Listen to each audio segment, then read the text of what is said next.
আসসালামু আলাইকুম এভরিওয়ান। আজকে আমাদের টপিক হচ্ছে আমাকে যেতে হবে। এটি আমরা ইংলিশে কয়ভাবে বলতে পারি। তো number 1, I have to go.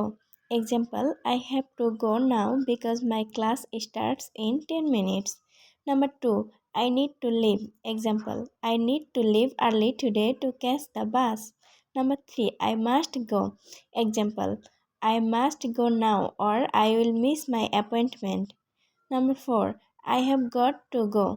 Example, I have got to go. My friend is waiting outside. Number 5, I should go. Example, I should go now if I want to finish on time. Number 6, it's time for me to go. Example, it's time for me to go. Thank you for having me. Number 7, I'm leaving now. Example, I'm leaving now. See you tomorrow. ওকে, ভিডিওটি যদি ভালো লাগে তাহলে অবশ্যই follow দিয়ে পাশে থাকবেন। ধন্যবাদ।